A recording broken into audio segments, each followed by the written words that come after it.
So today, what is the biggest trap that brokers and agents fall into when they're particularly early on in their business?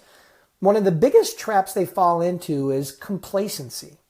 All right. And that complacency causes them, or being comfortable or complacent. And what I mean by that is this: the best strategy that you can use going forward to build a long-term successful brokerage is called diversification. Okay. That means you need to diversify your business. And the way you do that is this. The trap is, you're a brand new agent or you're a brand new broker, and you've went out there, you've got set up, you got your home office, you started making some phone calls, you've made some contact, and you land your first client. And your first client starts giving you freight pretty regular, and you really start to move along, right? You start to make a little bit of money. And the mistake that most people make is that they become very complacent on their sales and prospecting activity.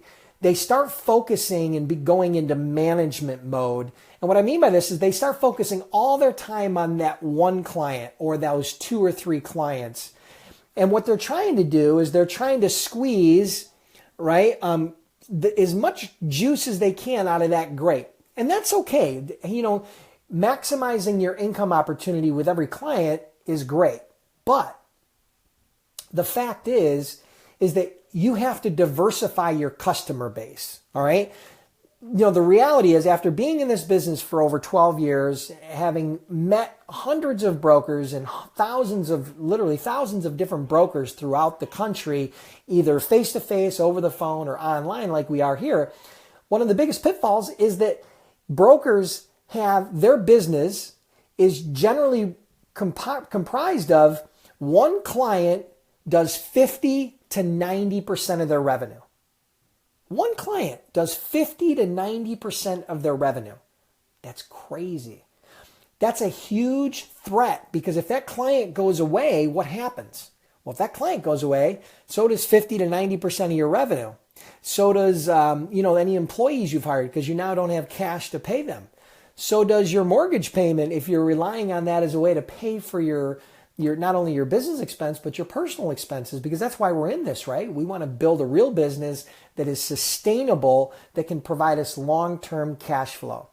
So one of the biggest traps is that brokers and agents get complacent and they fail to prospect to get more clients.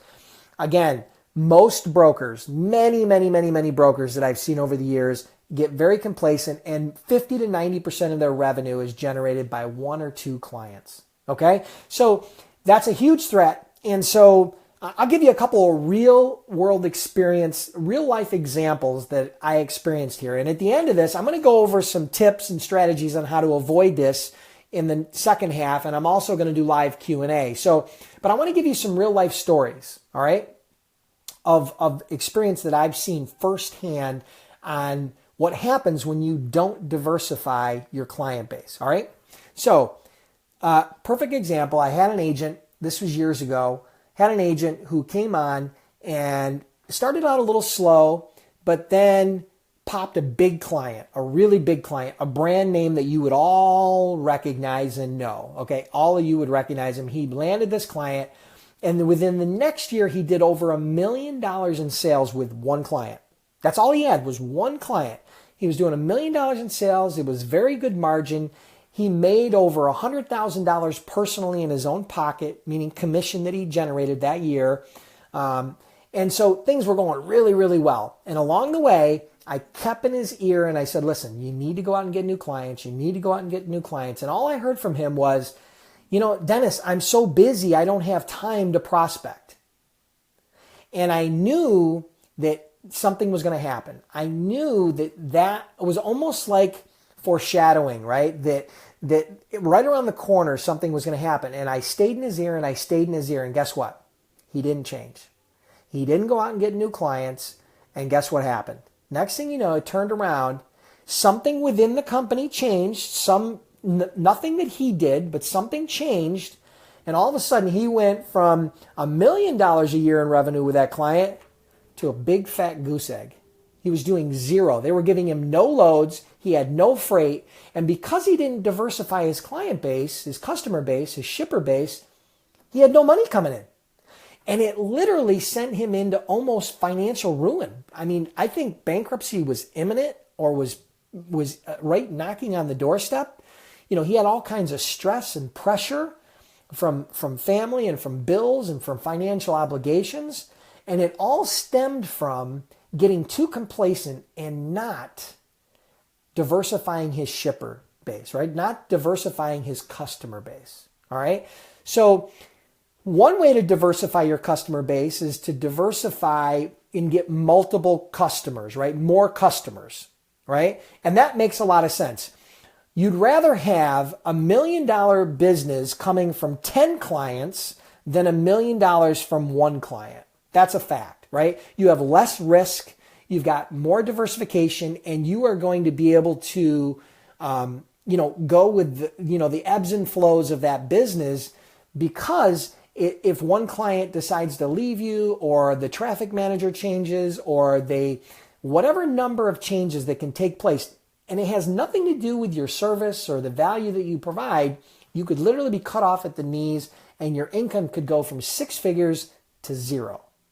Right? So diversifying clients is a great way to do that. Even if you're in a niche, let's say your niche is steel, right? And you do a lot of flatbed freight.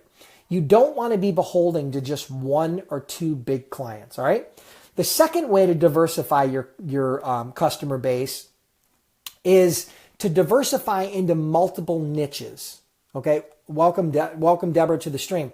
Welcome to diversify into multiple niches. So if you start out in freight brokerage, and this is what I did, okay, what we did as a company to diversify our business, not only client-wise, but from a service perspective. So we went from niche to niche to niche. When I started, we had a van, Northeast outbound van niche. We had van freight, dry van freight that was originating in the Northeast that was going west or south. That was our initial niche.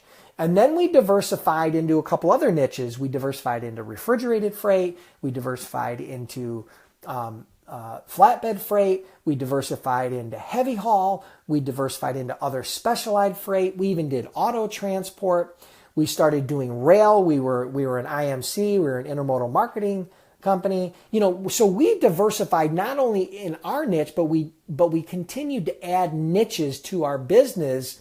And we kind of had like business units around those niches. And it allowed us, when I left the company, the last year I left the company, our largest client, when I retired as CEO, I think we did $47 million that year. And then the next 2 years, we grew it to over 80 million. But when I retired as CEO, we were doing over $47 million in sales. And our largest client did less than 5% of our total revenue.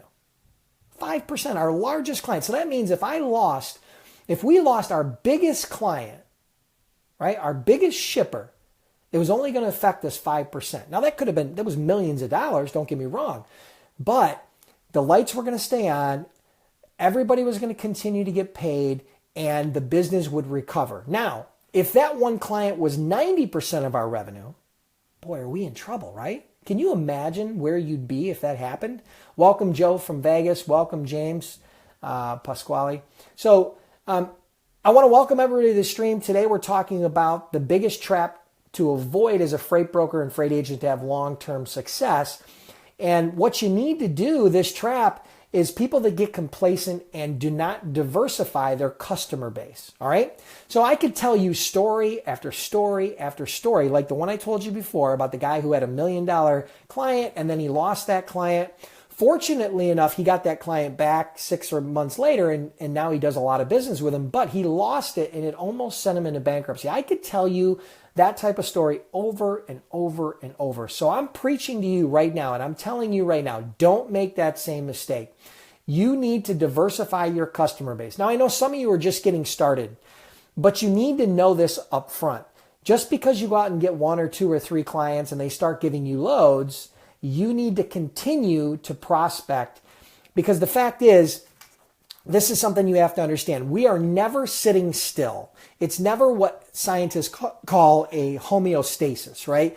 Meaning we're either getting better or we're getting worse. We're never staying the same. The fact is, you woke up today, you were either better shape than you were yesterday, or you're in worse shape. You're fatter or you're thinner. You're smarter or you're dumber. That's just the way it is, okay? And business is no different. So, you have to always be focused on growth. The only way to build a business is to constantly be focusing on growth. And the best way to grow your business is to add more clients. And then when you find great opportunities within those clients, you dig your heels in and you expand on those opportunities within those clients, okay? So I'm going to share with you a few tips, and then I'm going to wrap this up, okay? Welcome, Christy from Ohio. Welcome. Welcome, who we got here? Let's see. Welcome, Joe. Joe tells a quick story how he went from $3K a week to $250 a week because he didn't diversify.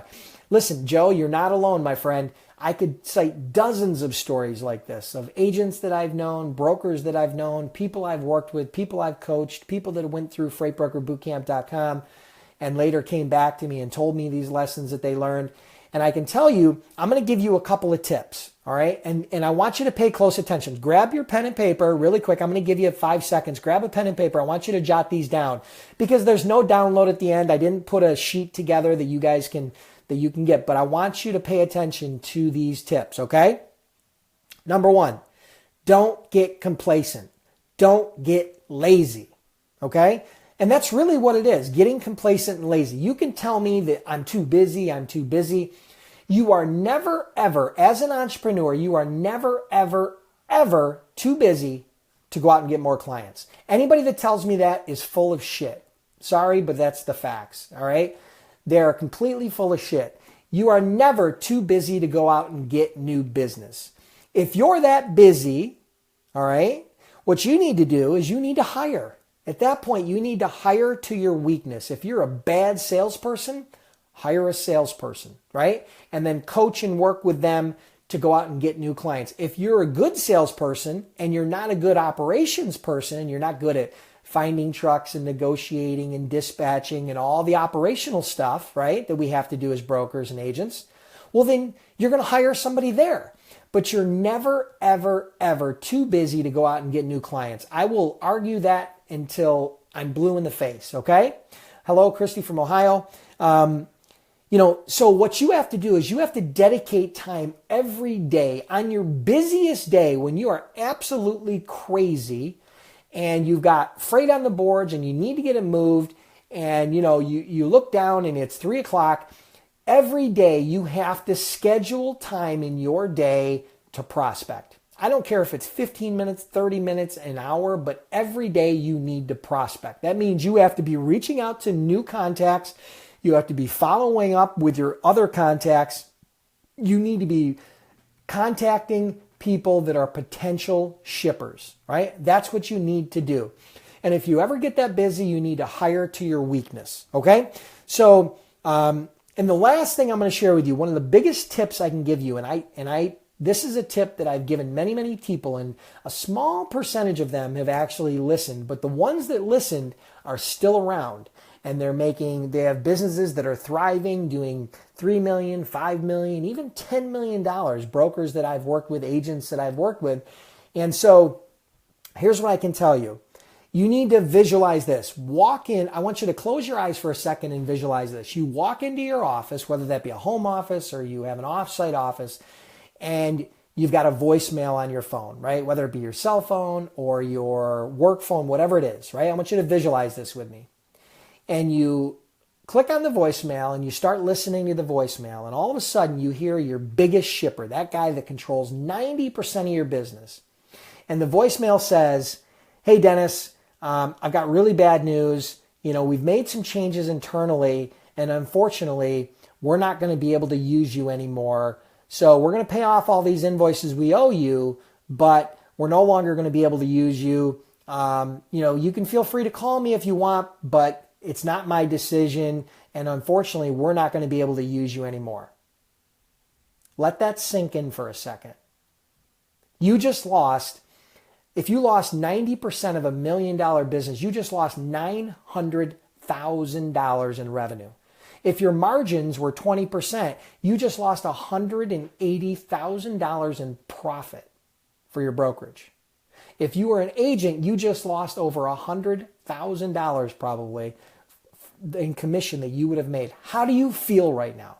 If your gut is not sick, if you're not sick to your stomach, if your mind is not saying, oh my God, I'm in huge trouble, then you probably shouldn't be an entrepreneur. Okay, so you can close this out and you can shut this off, because I'm going to tell you right now, that sick feeling that you have, if you visualize this every day, you'll never struggle to find time to prospect.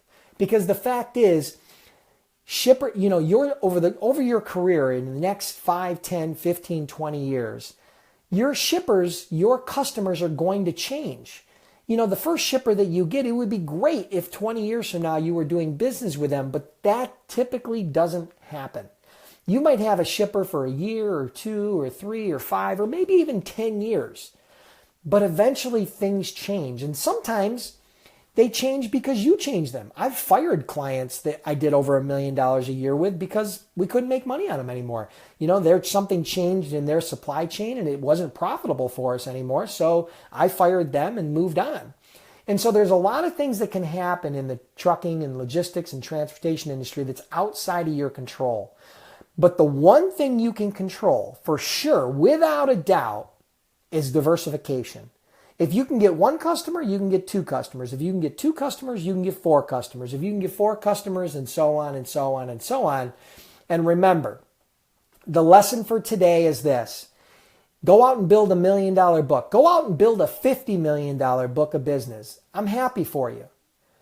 But the fact is, you'd rather have your client base diversified over a large amount of clients. Let's say if you had $1 million in revenue, you'd rather have 10 shippers or 10 clients that are generating that $1 million than to have 1 or 2 big clients that are generating that, because that's a huge threat for your business and can cause huge financial risk for you, your employees, your partners, and your family. Okay, so with that in mind, okay, do me a huge favor, guys. If you liked what you heard today, if you think the lesson was valuable, do me a huge favor. Like the stream. I'm going to be doing live Q&A in a minute, so don't leave. I'm going to do live Q&A, so if you don't have questions, you'll be able to hear the answers from somebody else. And if you do have questions, you'll be able to ask your questions live, and I'll try to answer them. So like the stream, share the stream. If you thought this was valuable, feel free to comment. And what I'm looking for now, guys, is I'm looking for some questions. We're going to go into live Q&A. I'm going to spend, 5 or 10 minutes. We've been on here for about 20 minutes or so. I made this a little shorter today, which is good. Gives us plenty of time for Q&A. So what I want to hear right now is give me some questions. Type the questions into the comment box, into the chat box below the stream, and I will gladly answer some questions for you today. And while we're waiting for that, first, I'll apologize to you guys. Today, I bought, and I don't know if you heard it or not, but you might have heard my new puppy in the background barking. My daughter's out there playing with him. I'm waiting for questions to come in here. Let's see. All right. So let's see. I have a contract that asks me, we are also certified. We are not. So does that mean no on the contact? I have a contact that asks me if we are certified. Robert Terrell is asking a question about, are you certified? There is no certification for brokers. There is no certification for brokers. If you're a broker, you either have your authority or you don't. If you're an agent, you work under a broker that has their authority or they don't. If they don't have their authority, you can't work for them, and I would never work for somebody who doesn't have their authority if you want to be an agent. But there is no certification. There is no test. I get this question all the time. There is no test. There is no certification. There is none of that. It doesn't exist. Now, maybe in the future there will be, and there have been talks about it, but right now, today, there is no certification. Okay? So you as a broker or agent do not need to be certified. Now, if you take my Freight Broker Bootcamp online course, I will provide you a certificate of completion that you have taken the course. That I will provide you if you take the course and then you send me an email we will send you a certificate of completion if that's something you're interested in, okay? So good question. Thank you for the question. Let's see. It says, your advance for a new broker, 6-month-old, who accessed the assets in 2 flatbeds and drive-ins. Not sure I understand that question. What are some jobs that can lead to or prepare you to be a freight broker? Mitchell Shed asked me, what are some jobs that can lead you or prepare you to be a freight broker?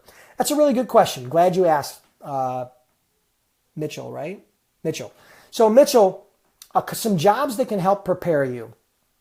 I would think a sales job would be really good. If you sell real estate, you sell insurance, you're a mortgage broker. If you are a salesperson, that can be a really great job, because part of being a successful broker or agent is going to involve selling. You're going to have to sell to shippers.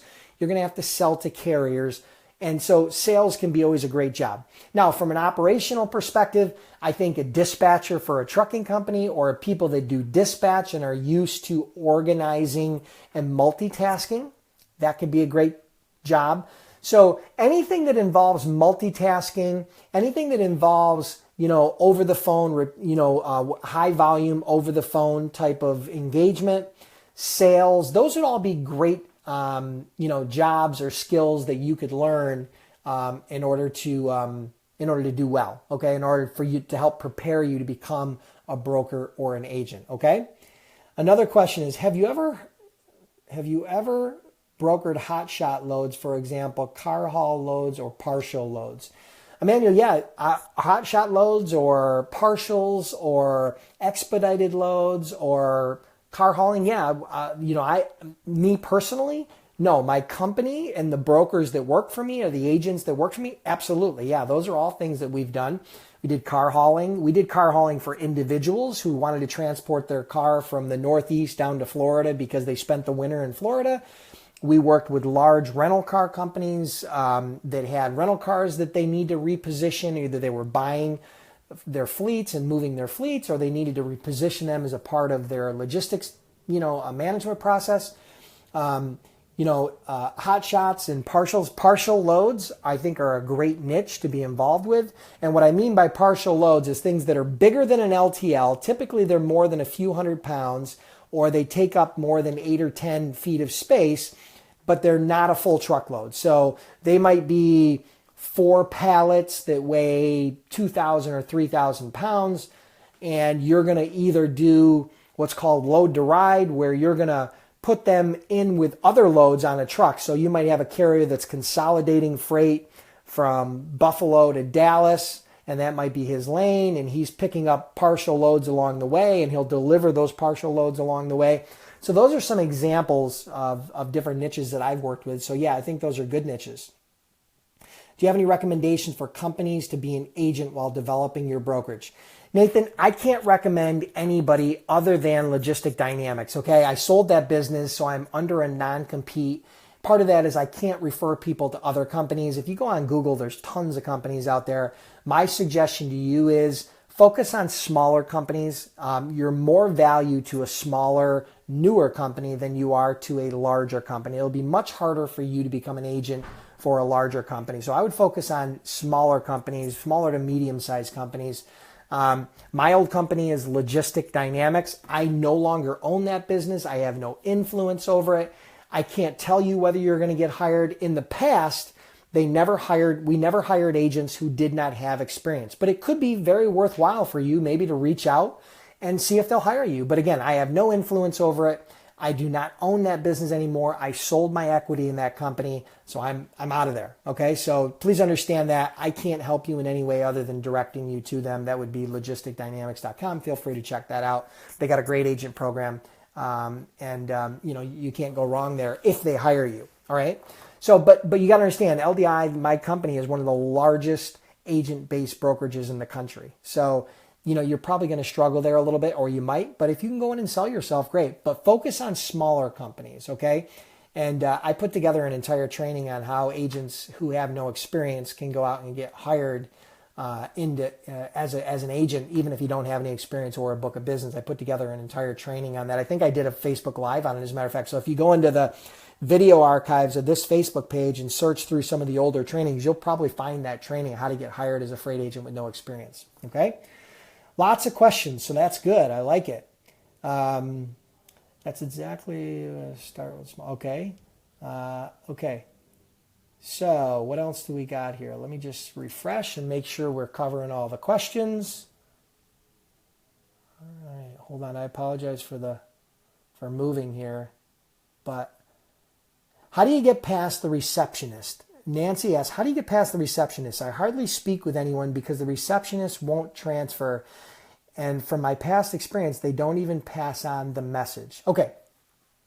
So Nancy, good news is I put together an entire training that I think is also in the Facebook video library about how to get past the gatekeeper, right? So the gatekeeper is that receptionist or that individual that is preventing you from getting to the decision maker. I put together an entire training on that.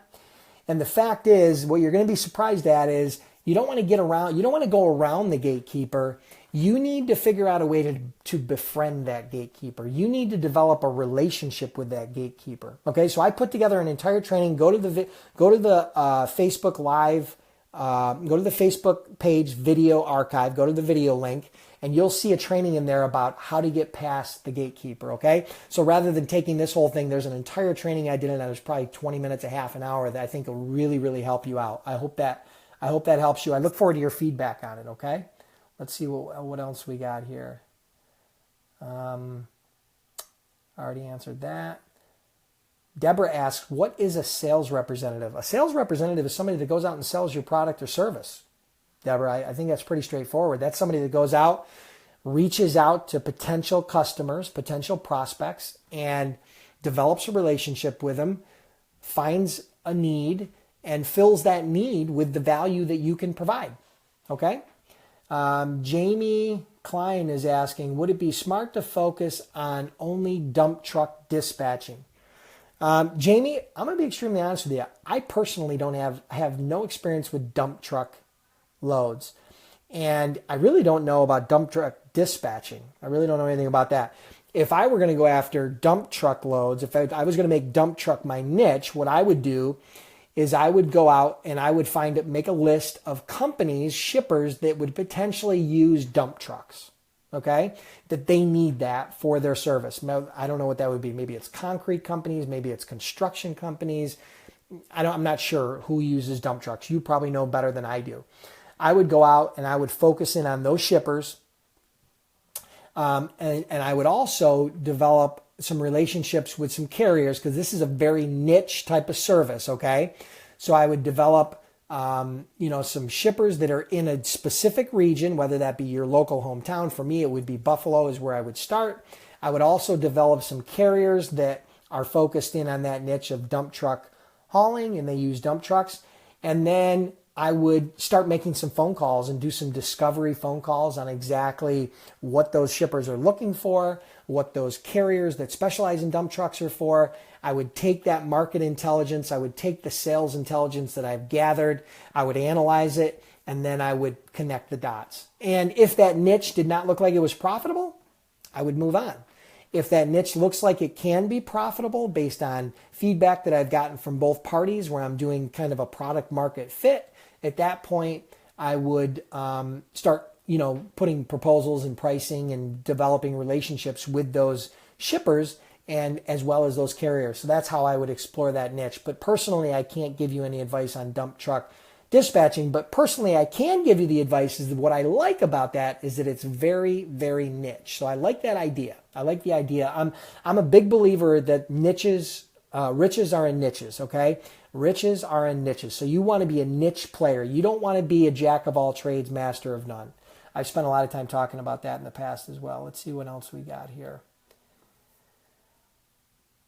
Is there anywhere a broker can get a simple broker carrier agreement? I don't know. When I did mine, I had to have attorneys draw it up, and it cost me hundreds and hundreds of dollars. I think contracts I spent.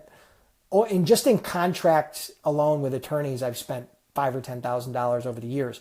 Now, as a part of my Freight Broker Bootcamp course, right, my online course, I have a carrier agreement, I have a shipper agreement, I have an agent agreement. I have all those things built into my course. So if you want to check that out, that's my paid online course. It's freightbrokerbootcamp.com. Feel free. But I don't know where you would get one other than if you know somebody in the industry or if you go to an attorney and you have somebody draw it up. Okay, so I hope that helps. Let's see what else we got here. All right. Do you use keywords that help get a prospect's attention? Nancy, do you use keywords? So keywords or maybe buzzwords as a part of your sales presentation? Yeah, I think you're going to need to speak the lingo of whatever your niche is, right? So if we'll go back to that dump truck niche, if you can't speak dump truck, well then shippers are probably going to see that. They're probably going to feel that. They're probably going to recognize that you don't speak dump truck. And when I mean dump truck, it could be dry van, it could be refrigerated, it could be steel, it could be, heavy haul. You need to speak that language. So you need to get comfortable with the lingo and the terminology and everything that they do. So perfect example, produce is kind of a language of its own, right? It's kind of a very unique niche, and there's niches within produce. You can do melons, you can do, different types of produce, veggies, vegetables, and fruit type produce, and each has their own kind of niche.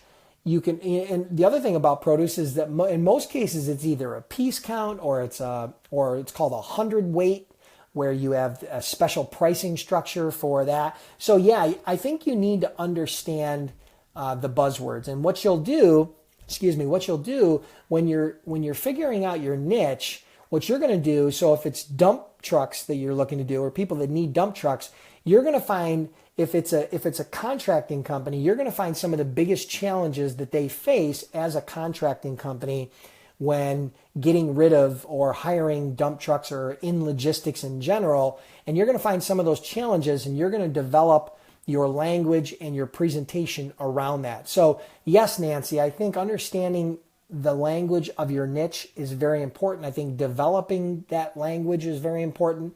But I don't have any words or magic. I get this question all the time. I don't have any magic sales pitch. I don't have any magic words that's going to cause everybody to buy from me. I know I built a very successful freight brokerage, but I built it one brick at a time, just like every successful business. And along the way, there was a lot of rejection, and that's just business in general. I don't care what industry you're in. I don't care what you're selling.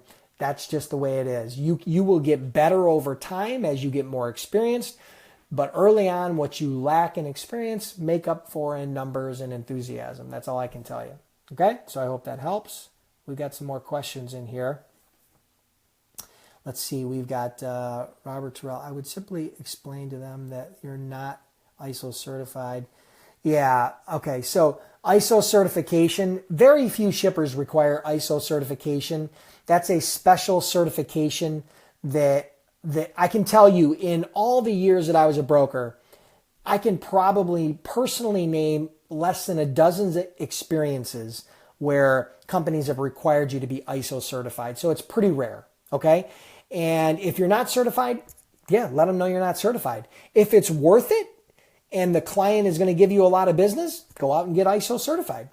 There's a process. You can go out and get ISO certified. I'm not going to get into ISO certification here because it's very complex and it doesn't apply to 98% of the people that are on this, taking this training, okay? So let's see what else we got here. All right, did we get to the bottom? No. Let's see, Denise asks, what's the difference between a broker agent and a dispatcher? Does the owner-operator have to have their own authority and work with an at-home dispatcher? Okay, Denise, I'm a little confused here. You're talking broker, and then it sounds like you're talking asset-based carrier. So I'm going to talk about brokers, okay? What's the difference between a broker agent and a dispatcher? Typically, a broker agent is somebody that works under a broker, either as an employee or as an independent contractor, one of the two, all right? And that usually has their own clients and they move their own freight. So most broker agents or agents, they're more known as agents, will have their own clients and will move their own freight, and they work either as an employee for it, a broker who has their own authority, or as an independent contractor broker who has their own authority. Okay? Now, a dispatcher is a little different in my book.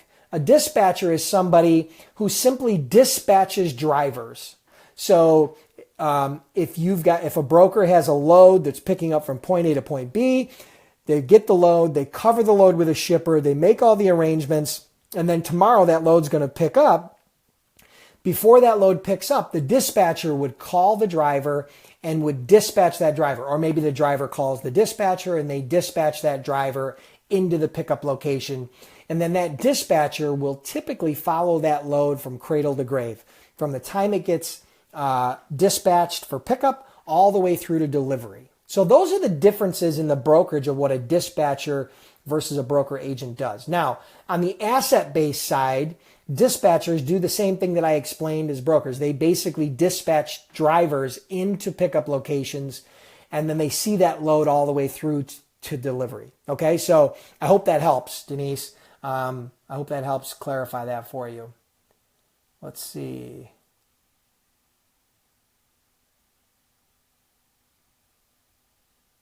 I'm scrolling for some more questions. Give me a minute. For those of you that want to hang in here, great. Along the way, if you guys are getting value from this, make sure you share the stream. Make sure you like, comment, share the stream. I'm going to continue to do these questions for a little bit here. So let's see. What should a new broker consult with about getting assistance drawing up a carrier broker agreement? Can I find a sample agreement anywhere? I answered that question, I think, already about getting your own broker agreement or your own carrier agreement or your shipper agreement. Do I need to have a separate LLC for my trucking and brokerage company, or can I run them together under the same LLC? Good question. Thanks, Emmanuel, for asking that. You can run a brokerage and an asset-based carrier, your trucking company, under the same LLC. You have that right. You have that privilege. You can do that. Now, there are pros and cons to doing that, okay? Let me give you an example where it can be a con, right? So let's say, for example, later on, a year or 2, 5, 10 years down the road, you want to sell either the brokerage side or the asset-based side, the trucking side of that LLC. It's more complicated to split an existing company than it would be if you had one company that was the carrier company and one company that was the brokerage company, and then you sell that whole LLC, or you sell that whole business, or you sell the asset-based side. Does that make sense? I hope that makes sense to you. So that's an example of how having separate LLCs can be beneficial. It's a lot easier to separate the revenue and the profit. Now, you can run them under the same LLC, but I would strongly suggest that you have a strong accounting system in place where you can allocate the difference between your asset-based revenue and your brokerage revenue and your asset-based expenses versus your brokerage expenses. Because if you can't do that, it will be very hard to sell either or of those separately to anybody in the future. Now, if you're going to sell them both together, that's different. But in a lot of cases, you may just want to sell off your asset-based side. Maybe you don't want to own trucks anymore, or maybe you've built your brokerage up to 10 million in sales and you want to divest because you've got somebody who's going to run the asset-based side. There could be any number of scenarios, but my suggestion to you is think it through before you make that decision. And know that if you're going to run it from the same LLC, you're going to want to have a very good accounting and cost and revenue allocation process that can allow you to know exactly how much your asset-based side of your business is making revenue and profit, and what your brokerage business is revenue and profit. Okay? Otherwise, my suggestion to you is set them up under separate LLCs. It's not that much more expensive. Your accountant will work with you to get those filings done on quarterly and annual basis, okay? So good question, Emmanuel. Very good question. So Marlon asks, what did your team consist of within your first year of business? Okay, so Marlon, here's how I started. I started out as the chief cook and bottle washer. That means that I did everything from sales to operations to accounting to technology to all of it, okay? Just like every small business. But what I realized very early on is that I didn't like operations. It wasn't my favorite. I liked sales and marketing. So what I did is I hired some operations people to move the freight that I was selling. So I would go out and sell clients, and then they would do the day-to-day operations. They would find trucks, they would negotiate rates, they would send rate confirmations, they would dispatch trucks, they would handle some of the day-to-day operations. And my focus was twofold: going out and getting customers and then helping hire some more salespeople. So my first year in business, we did over $1.2 million in sales. And it was me, and I think we had maybe one or two operations people, and maybe another salesperson or two that came in or came out. I hired, and some survived, some didn't. But I was ramping this up because I knew that I was going to build a big business. So I was reinvesting all the profits that we were making back into the business, plus money, right, that were looking to invest. So I was trying to ramp this up to a $50 million company. And I knew that in order to do that, I had to have talent. All right. I could not do that on my own. So I had to develop a team. And so typically, if you're a good salesperson, you'll be the sales leader and you'll go out and get the clients, and then you'll hire an operations person to help you on that side. Or if you're not a good salesperson, or you hate sales, or you can't sell, which is a struggle as a brokerage owner or agent, I highly recommend you embrace the sales process. You'll focus in on operations, and maybe you'll hire a salesperson to go out and get those clients, okay? So that's typically what your team will comprise of. I would strongly suggest that you go out and start getting your own clients first before you start hiring, okay? You need to be able to understand how to sell, how to move the freight, how to bill it, how to do all that as a broker. And if you're an agent, then obviously you don't have to worry about any of the billing, you don't have to worry about any of the collections, you don't have to worry about any of that. So I hope that answers your question. I hope that helps, Marlon. Let's see what else we got here.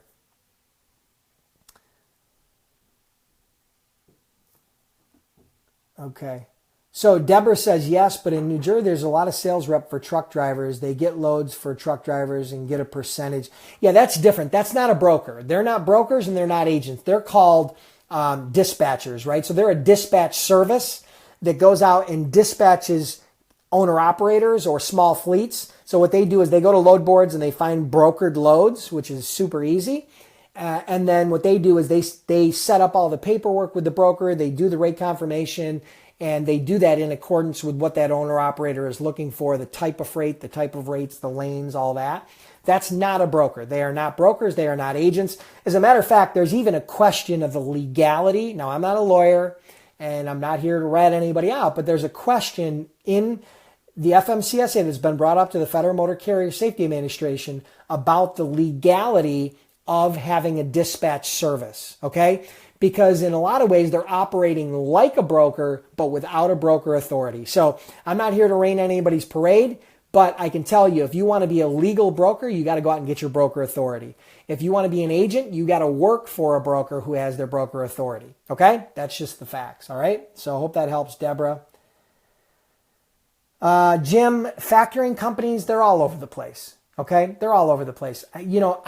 I never factored. We were fortunate. We had the financial resources. We didn't have to factor. Sometimes it was tight. Sometimes the idea of factoring was in our mind, and we said, maybe we should factor this client or this group of clients, but we never factored. So there are a ton of factoring companies out there. The internet is a huge place. I would say if you go on Google and search for factoring companies for brokers, you'll find dozens and dozens and dozens. Go out and make 5 or 10 phone calls, and you will definitely find somebody that will work with you if you've got a reputable business, okay? Do small brokerage companies multitask like cold calling while working from home? I would say yes, Michael. When you're a small brokerage, a new startup, you're definitely going to be the chief cook and bottle washer, just like I was. I was making sales calls. I was making calls to carriers. I was posting loads. I was doing invoicing. I was doing everything at one point, and you will too as a new broker. Once you start getting a system in place, you can hire into some of those areas where you're weak, whether that be on the sales side, whether that be on the operations side. But yeah, I think multitasking is definitely a part of it.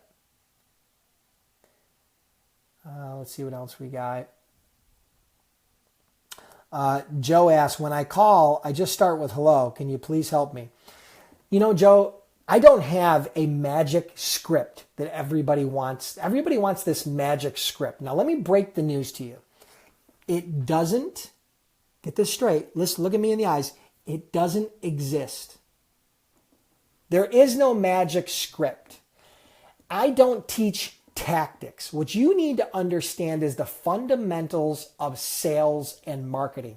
You need to understand why people buy and why people and how effective salespeople sell.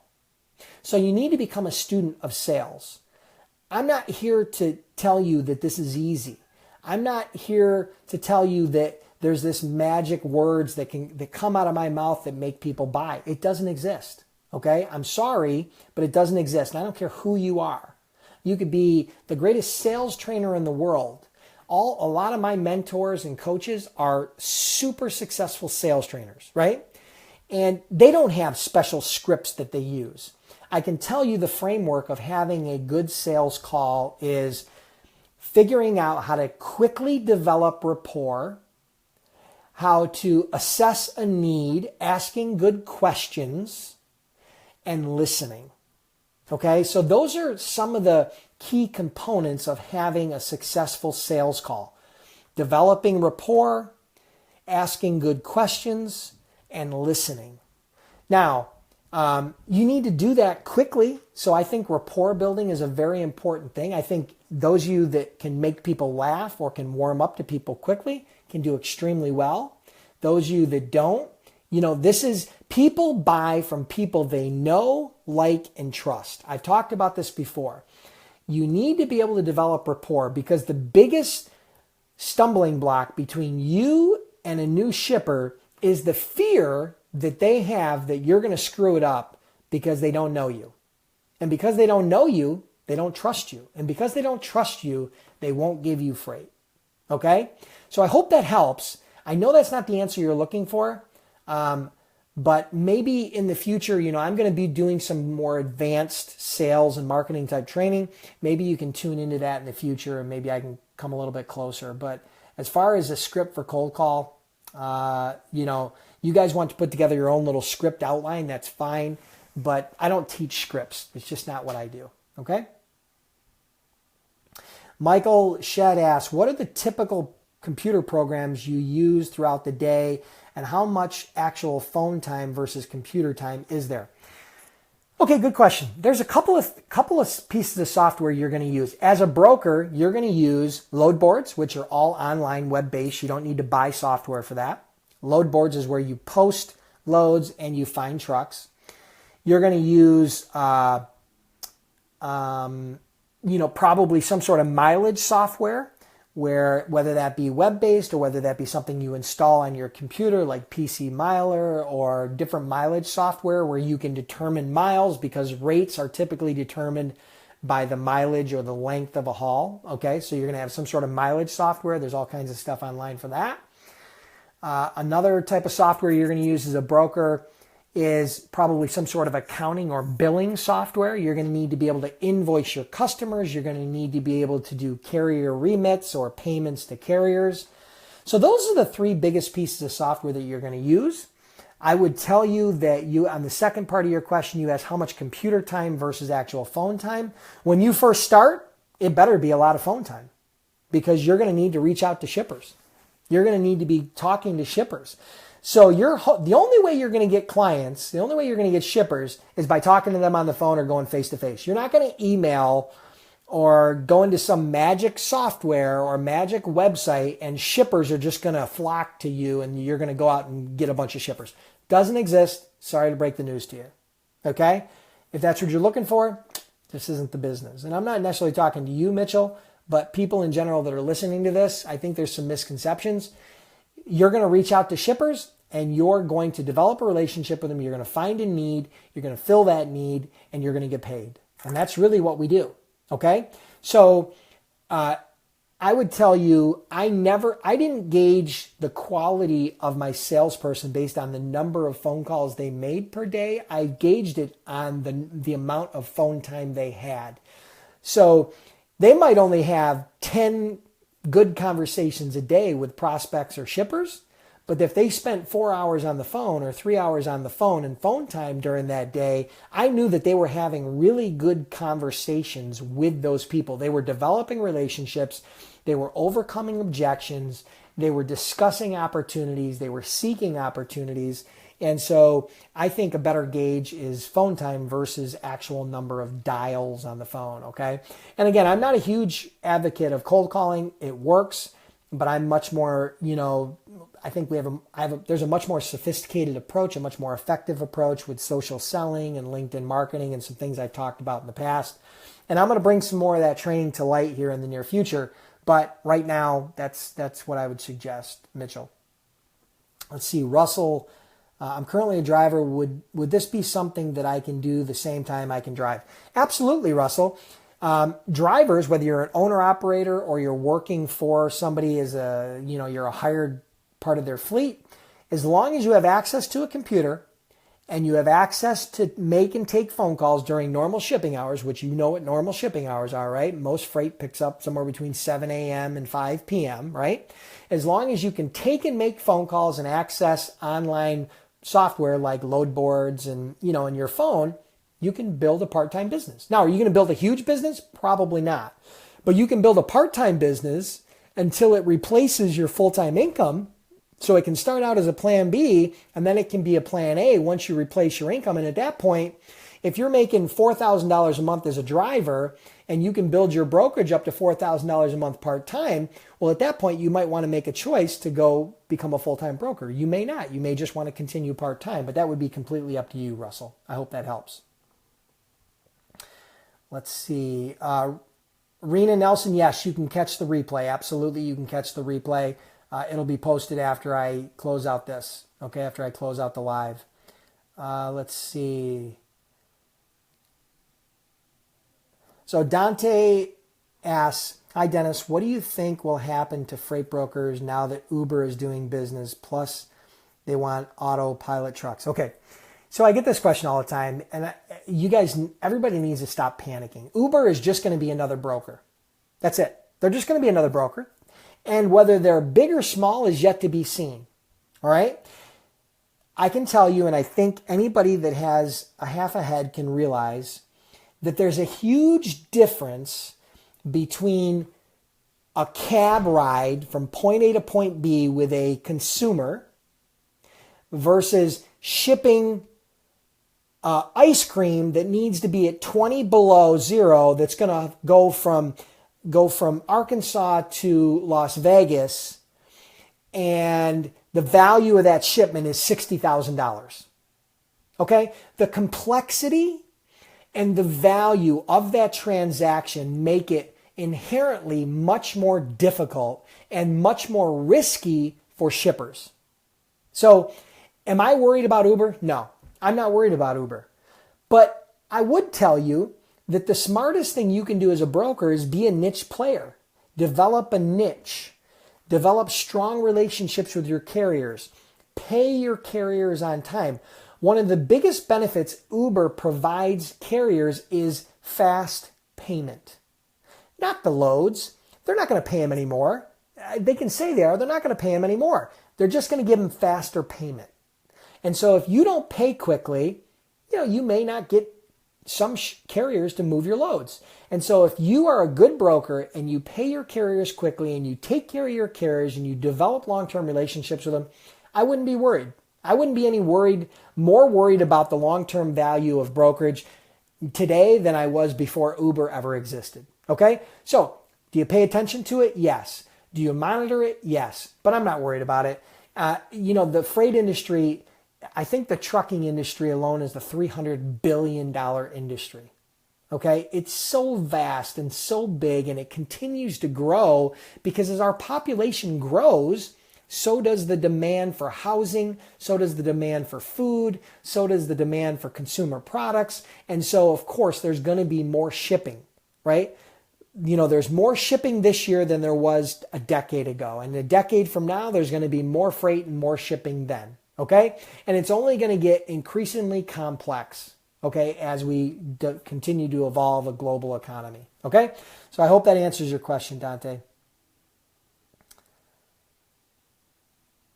Rena says she's starting as a broker agent tomorrow. Really appreciate all the info. Awesome. Glad you got good value from it, Rena. Very happy for you. I'm sure you'll do great.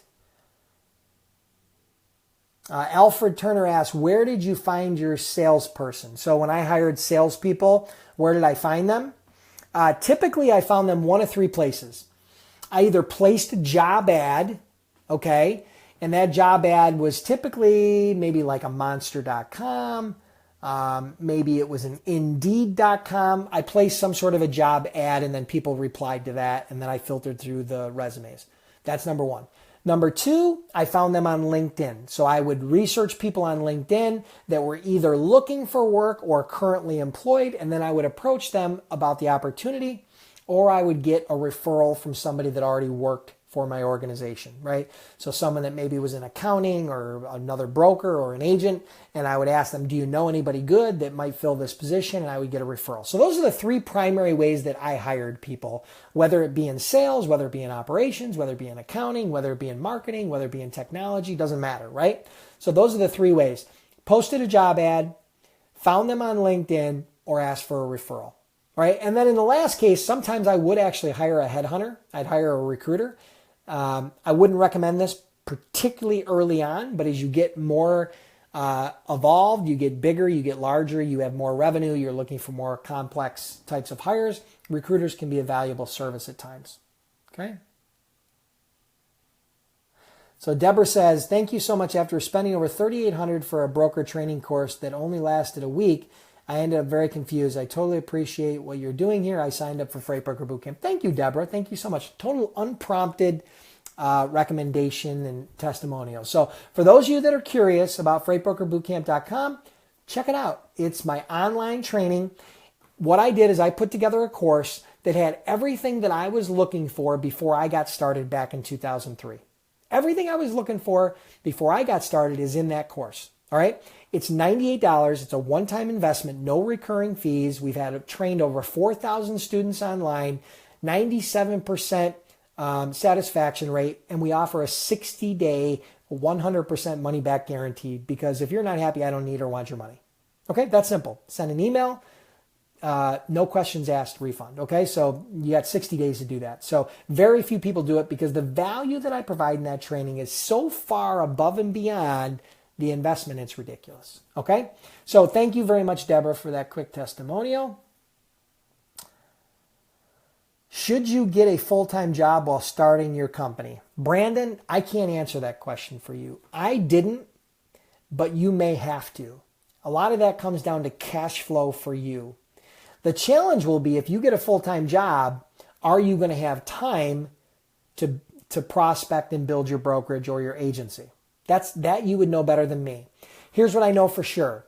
You will not be able to have a full-time job during the day from 7 to 5 and build a successful brokerage. It'll be very, very hard unless you have a lot of freedom and flexibility away from the office where you can make and take phone calls and access the internet. Now, if you're working nights, say you're a bartender, just a hypothetical, you're doing bartending to make a few $100 a week to get you over the hump, and you're working from 7 to midnight, and you can make money doing that way as a waitress or a bartender or a waiter, that's different. Now your daytime hours are free. So can it start as a kind of a sidepreneur or a part-time brokerage? It can, but you have to have the time during normal shipping hours to be able to make and take phone calls and access, your loads and freight and drivers and all that, okay? So I hope that answers your question, Brandon. If you guys are getting good value, I've stayed on here. I've done more questions in this Q&A than I've ever done in any Q&A. Normally I spend about 5 minutes doing questions, maybe 10. I've probably spent, I don't even know, oh my God, I'm probably a half an hour into Q&A right now. I've got a lot of people that are still live, so I'll stay on here for a little bit longer, then we're going to close out. For those of you that are getting good value out of this, like, comment, and most of all, share the stream. What I'm gauging this on week to week, I decide whether I'm going to continue these free weekly trainings. And the way I determine it is how many likes, comments, and shares do I get every week. At the point that the engagement goes down, I'll discontinue the trainings. It's not, if it's not of value to me, it's not of value, or it's not of value to you, it's not of value to me. Trust me, I have something to do during this hour that I've spent with you guys. Okay. I trust me, I have plenty of things I can do. I still own 3 businesses. I have 2 kids, a wife, some hobbies, and now I've got a brand new puppy that I was telling you about that, we just got this last week for the kids after they ended their last day of school. So, if you're finding value, make sure you like, comment, and share the stream. Let's see.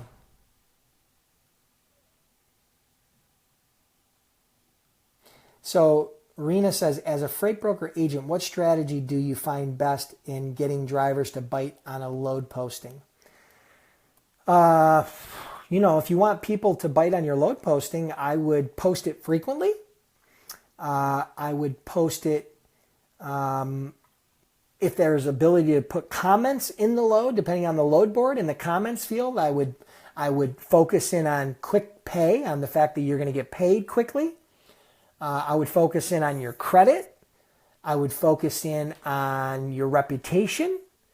So if there's the ability to post comments in there, if the load board has the ability to post your rate, then you can post your rate in there, right? In the rate section. So there's not a lot you can do with a load posting, right? There's just not a lot you can do. If you've got some space to share the extra value that you can provide in a quick pay or good credit or, easy dispatch or fuel advances or things like that, all the ancillary services, then you can market them in there. Other than that, maybe you can post the rate. Okay, hope that helps, Rena. All right, let's see. You're welcome, James. Thanks for the comment. Okay, if you're experienced, will freight agents mentor new freight agents? If so, where would someone find a mentor? Thanks, really good information. Okay, Denise asked, if you're experienced, will experienced freight agents mentor other freight agents? Yes, I think they will. Now, they're not going to do it for free. What's going to happen is they're going to do it for one of 2 reasons. You're either going to pay them or you're going to share revenue with any shippers that you get. That's called a sub-agent. So if you can't get hired as an agent for a brokerage direct, then what you can do is you can become a sub-agent, meaning you can work as an agent under another agent who's already built a book of business and is successful, and you can do that. Okay, so that's an option. I don't do one-on-one mentoring. I just don't have the time for it, nor could you afford it. Please don't take it the wrong way, but there's no way I could do one-on-one training or mentoring. It just wouldn't work. You guys, I charge $500 an hour for consulting, and you can't do that. Okay, so there's just no way you can do that. Okay, so I hope that helps, Denise. All right, guys, so there's probably some more questions in there, and I'll try to come back in. I hope you guys found great value in this. I hope you enjoyed the training today. For those of you that caught it later on, remember, today we talked about the biggest trap to avoid to build a long-term successful freight brokerage or freight agency. If you want to catch it on replay, I'm going to post this as a replay. You guys will access the training at any point that you want as a replay. You want to comment with more questions, I'll come back in and I'll try to answer those questions throughout the week. If we get enough engagement, I'll do the training again next week and next week and next week. So the more likes, comments, and shares, the more likely I'm going to come back and provide more free training like this. I hope you guys enjoyed this. I hope you enjoyed the longest Q&A I've ever done. Have a great week, and we'll see you soon.